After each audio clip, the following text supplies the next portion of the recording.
Hello देऊ, कशी आहेस? मी ठीक आहे आई. तू कशी आहेस? मी ठीक आहे ग. देऊ, अगं विक्रम बद्दलच्या बातम्या बघून काळजी वाटायला लागली. देऊ, हे नक्की काय चाललंय ग? हे बघ आई, तू खरंच टेन्शन घेऊ नकोस. लवकरच सगळं ठीक होईल. मला सांग, विक्रम कुठे आहे आता? विक्रमला? देऊ, मला विक्रमला भेटायचंय. त्याला भेटल्याशिवाय माझ्या जीवात जीव नाही येणार. मी असं करते, मी येते आता तिकडे.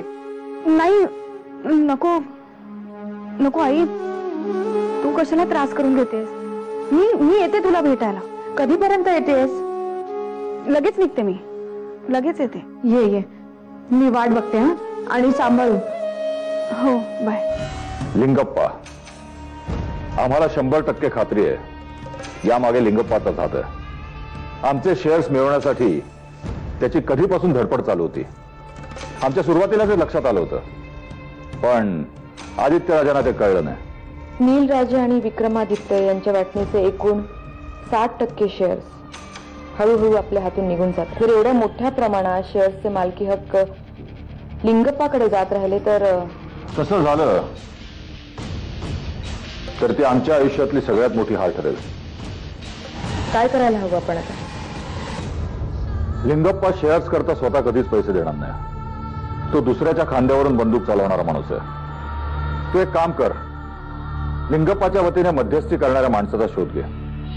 काहीही झालं तरी लिंगप्पाच्या आधी आमच्या हातात हे शेअर्स पडले पाहिजे. तुम्ही काळजी करू नका. यामध्ये जो कोणी मध्यस्थी असेल त्याचा मी लवकरच शोधतो.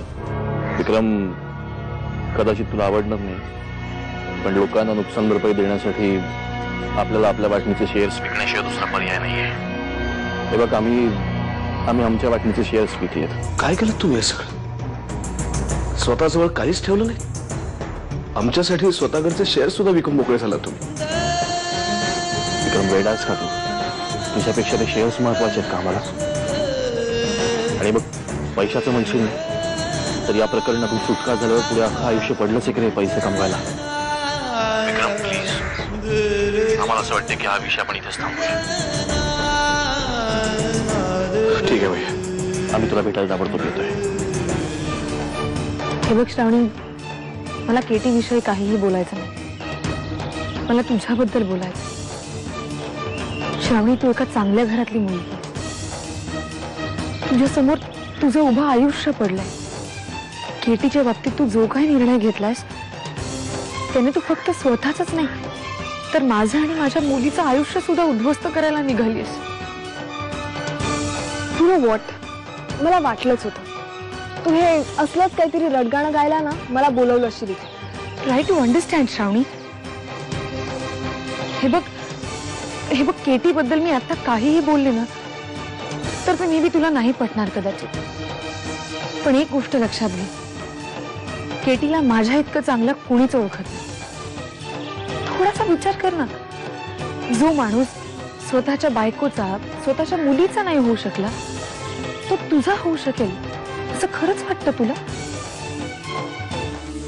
आयशा, तू केटीला ओळखू शकली नाही हा तुझा प्रॉब्लेम. एक महत्वाची इन्फॉर्मेशन द्यायची आहे.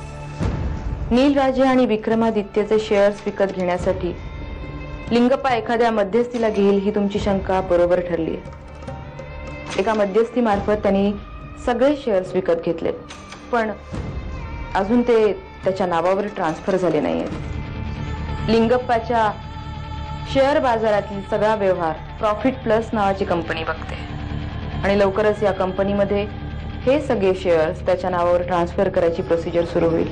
कोण आहे त्या कंपनीचा मालक? मिस्टर निशिकांत बर्वे. शेअर बाजारातील खूप मोठं प्रस्थ आहे. आम्हाला त्यांना ताबडतोब भेटायचंय. लिंगप्पापासून त्याला फोडणं तेवढं सोपं नाहीये.